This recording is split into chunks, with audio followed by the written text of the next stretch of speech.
시청자 여러분 안녕하세요.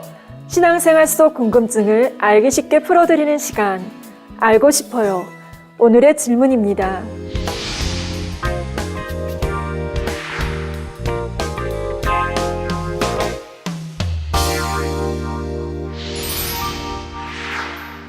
우리 사람의 주 양식은 쌀이나 밀과 같은 곡물인데 어떻게 말씀을 양식 삼는다고 하는지 궁금하신 분이 계실 수 있습니다.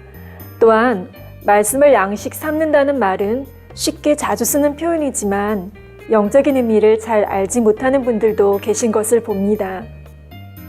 사람이 육의 생명을 유지하기 위해서는 육의 양식을 먹어야 하듯이 영의 생명을 유지하기 위해서는 반드시 영의 양식인 하나님의 말씀을 먹어야 합니다. 우리 예수님께서도 마태복음 4장 4절에 사람이 떡으로만 살 것이 아니요 하나님의 입으로 나오는 모든 말씀으로 살 것이라 말씀하셨지요. 그러면 하나님의 말씀을 어떻게 양식 삼을 수 있을까요? 이해를 돕기 위해 먼저 육의 양식을 먹고 소화시키는 과정을 살펴보겠습니다.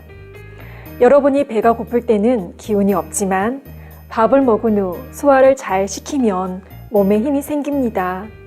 이는 우리 몸에서 힘, 곧 에너지를 만드는 영양분인 탄수화물이 곡물에 많이 들어있기 때문입니다.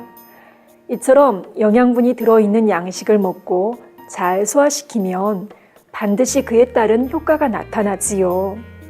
반면 영양분이 별로 없는 음식은 아무리 많이 먹어도 소용이 없습니다. 또한 먹기는 먹었는데 잘 소화시키지 못한다면 그때도 기운이 나지 않지요. 예를 들어 체하게 되면 힘이 나기는커녕 오히려 고통을 받습니다. 또한 음식을 먹었다 해도 영양분을 제대로 흡수하지 못하고 계속 쏟아버린다면 이때도 힘이 나지 않습니다. 이와 마찬가지로 영의 양식도 영으로 먹고 잘 소화를 시켜서 그 속에 담긴 영적인 양분을 내 마음에 흡수하면 영적인 힘이 생깁니다.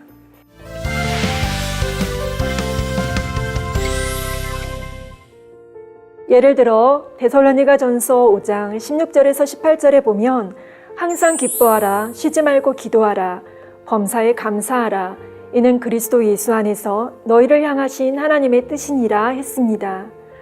하나님께서 우리에게 바라시는 뜻이 무엇인지 명확하게 나와 있지요. 이러한 하나님의 말씀을 내가 안다 해서 이 말씀을 영으로 양식 삼은 것은 아닙니다. 밥을 먹은 후 잘 소화시키면 기운이 나는 것처럼 이 말씀을 영으로 양식 삼은 사람은 반드시 영적인 힘이 난다는 사실입니다. 즉 어떤 상황 속에서도 항상 기뻐할 수 있는 힘이 나며 쉬지 않고 기도할 수 있게 되고 범사에 감사할 수 있게 됩니다. 반대로 하나님의 뜻을 머리로는 아는데 막상 이 말씀대로 살고 있지 못하다면 이 말씀을 영으로 양식 삼은 것이 아니지요. 히브리서 4장 12절에 하나님의 말씀은 살았고 운동력이 있다 했습니다.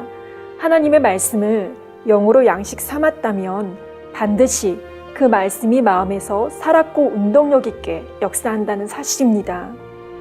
하나님의 말씀을 영으로 양식 삼기 위해서는 마음으로 깨닫는 것이 가장 중요합니다. 하나님께서 왜 그렇게 말씀하시는지를 성령의 감동한 가운데 깨달아야 하지요.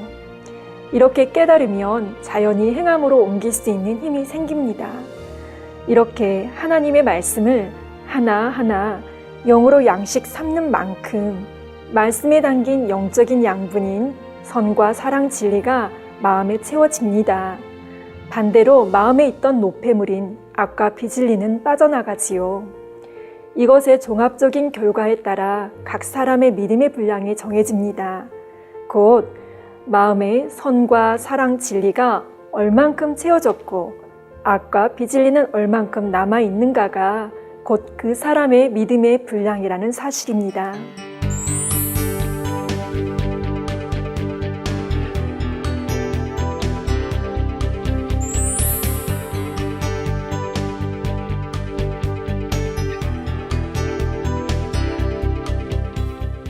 시청자 여러분, 요한복음 4장 34절에 우리 예수님께서 나의 양식은 나를 보내신 이의 뜻을 행하며 그의 일을 온전히 이루는 이것이니라 말씀하셨습니다.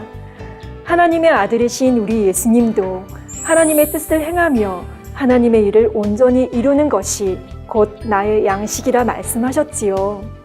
그러므로 저와 여러분도 하나님의 말씀을 부지런히 읽고 듣고 마음으로 깨달아서 온전히 행함으로 보일 수 있어야 하겠습니다. 그래서 신속한 영적인 성장을 이루어 아버지 하나님의 기쁨이 되기를 소망합니다.